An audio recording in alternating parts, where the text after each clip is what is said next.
پھر کرنسی کا جو سسٹم آیا کہ کچھ بھی نہیں چلے گا، یہ حضرت عمر فاروق رضی اللہ تعالیٰ عنہ نے قائم فرمایا کہ ہماری اپنی پہچان ہوگی. آج ہر کنٹری میں آپ جائیں، کسی بھی ملک میں جائیں، پہلے ایسا نہیں ہوتا تھا. ایک ملک ہوتا، کئی سکے ملتے آپ کو وہاں پہ. پہلے سسٹم ایسا تھا، ایک ملک ہے، سکے کئی ہوتے تھے، سونے کے بھی ہیں، چاندی کے بھی ہیں، پیتل کے بھی ہیں، تانبے کے بھی، اور الگ الگ نقشے کے ہیں، چلتے تھے. تو ان کی اصلی ویلیو سے چلتے تھے.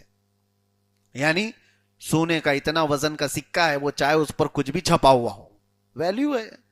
چاندی کا سکہ ہے، اس پر کچھ بھی چھپا ہو، گھوڑا چھپا ہو، ہاتھی چھپا ہو، بادشاہ چھپا ہو، کچھ بھی ہو، لیکن اس کی اپنی ویلیو ہوتی تھی. تو اس طرح سے سکے چلتے تھے. سیدنا عمر ابن خطاب رضی اللہ تعالیٰ عنہ نے ایک کرنسی جاری فرمائی اسلامی، درہم و دینار کو خاص فرما دیا گیا، اور اس کی ویلیو بھی تقریباً طے کر دی گئی. اور اسی پر سب کچھ نظام ڈیپینڈ ہے. کس کے پاس کتنے درہم ہو تو مالک نصاب ہے، کس کے پاس کتنے دینار ہو تو مالک نصاب ہے، زکوٰۃ دینے کے قابل ہے. یہ سب کرنسی بننے کے بعد ہر ایک کا وزن طے کیا گیا. دینار اتنے ہی وزن کا ہوگا، درہم اتنے ہی وزن کا ہوگا، اور جس کے پاس 40 دینار آ گئے وہ مالک نصاب ہے. جس کے پاس 200 درہم آ گئے، درہم چاندی کے ہوتے تھے، درہم چاندی کے ہوتے تھے، وہ مالک نصاب ہے.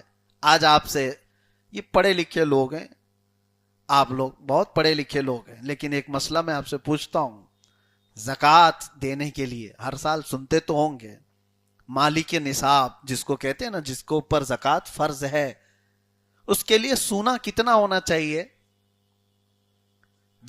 کتنا سونا اس کے پاس ہو، گولڈ کتنا ہو اس کے پاس جس کو زکوٰۃ دینا واجب ہے؟ بہت اچھا. کتنا؟ 7.5 تولہ سونا. اور چاندی کا بھی آپ نے سن رکھا ہوگا، 52.5 تولہ چاندی. یہ کہاں سے آیا آپ کے پاس؟ یہ آج ہمارے پاس یہ سسٹم کہاں سے؟ 7.5 تولہ سونا اور 52.5 تولہ چاندی. یہ کس نے بنایا؟ میرے عزیزو، حضرت عمر نے جو درہم اور دینار کو بنایا تھا، 40 دینار وزن کرو گے 7.5 تولہ سونا بنے گا. 200 درہم جو چاندی کے تھے اس کو تولو گے تو 52.5 تولہ چاندی بنے گی. سسٹم وہی ہے. اور آج درہم و دینار ہے نہیں تو ان کا وزن تو برقرار ہے. اب قیامت تک کے لیے وہ سسٹم بنا ہوا ہے. خلافت کا سسٹم ایسے ہی نہیں کہ 4 لوگ بیٹھے اس کے یہ نظام الہی ہے. یہ قیامت تک چلنے کے لیے آیا ہوا دین ہے.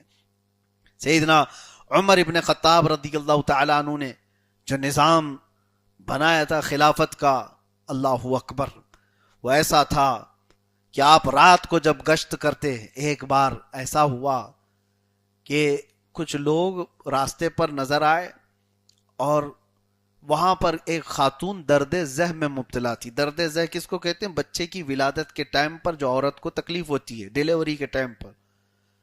تو حضرت عمر کا گزر وہاں سے ہو رہا تھا، تو وہ وہاں پر جو مسافر تھے ان سے پوچھا کیا مسئلہ ہے؟ کہا ایسے ایسے عورت اچانک درد میں مبتلا ہو گئی، تکلیف زیادہ ہے. وہ لوگ پہچانتے نہیں تھے. حضرت عمر فوراً اپنے گھر کی عورتوں کو بلائے اور دایا بنا کر کے اس خاتون کی خدمت میں لگا دیا.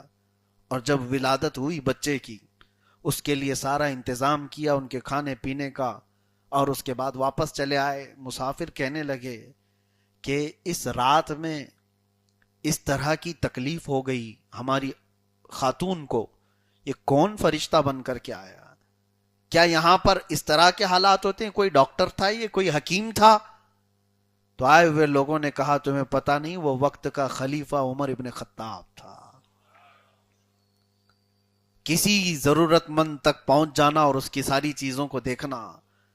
حضرت عمر فاروق رضی اللہ تعالیٰ عنہ صرف اور صرف یہ راستے کے نظام کے سلسلے میں ہی نہیں، بہت سارے ایسے ضرورت مند تھے جہاں پر آپ پہنچ جایا کرتے تھے. میرے عزیزو، آج کے دور میں مجھے لا کر کے دکھاؤ ایک مثال، کوئی دور فاروقی کی کوئی ایک مثال.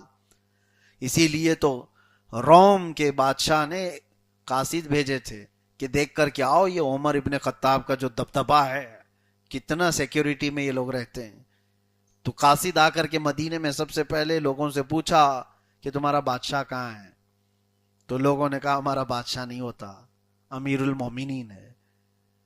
اس نے کہا اچھا وہ ٹھیک ہے امیر المومنین ہے جو بھی ہے، لیکن اس کا محل کہاں ہے؟ تو مدینے والے پھر ہنس پڑے، کہا اس کا محل نہیں، دیکھو مسجد نبوی کے قریب پیپل کے جھاڑ کے نیچے سو رہا ہوگا، ایک درخت کے نیچے سو رہا ہوگا۔ وہ قاصد آیا اور دیکھا تو سیدنا عمر ابن خطاب رضی اللہ تعالیٰ عنہ کو تنہا درخت کے نیچے آرام کرتے ہوئے پایا، اور وہ سوچنے پر مجبور ہو گیا کیا یہ عمر ابن خطاب ہے جس سے ہمارے بادشاہ ڈرے ہوئے ہیں، ہماری فوجیں ڈری ہوئی ہیں، اور یہ آرام کی نیند سو رہا ہے، اور میں اکیلا ہوں، چاہوں تو ابھی اس کو مار بھی سکتا ہوں۔ حضرت عمر کی آنکھ کھل گئی اور دیکھتے ہی اس سے کہا جو تو سوچ رہا ہے وہ ہو نہیں سکتا۔ اللہ تبارک و تعالیٰ کے اس نظام کو جب تک اللہ کی رضا کے لیے کوئی چلائے تو بندہ اللہ کی حفاظت میں ہوتا ہے، اللہ کی حفاظت میں ہے۔ تو وہ ڈر کے کپاتا رہا اور کہا کہ ہمارے بادشاہوں کا سسٹم ایسا ہے، اتنے بڑے دربار ہیں، اتنے بڑی فوج ہے، ان کے لاؤ لشکر، ان کے تمام ساز و سامان اٹھانے والی ایک الگ جماعت ہے، وہ سب ہونے کے باوجود جھاڑ کے نیچے سوئے ہوئے خلیفہ سے کتنا ہم ڈرتے ہیں، کیوں ایسا ہے؟ حضرت عمر نے جواب میں کہا تمہارے بادشاہوں نے قوم کا خون چوس کر کے کرسی بچھائی، اور ہمیں اللہ تبارک و تعالیٰ نے اپنی مخلوق کی خدمت کے لیے بٹھایا۔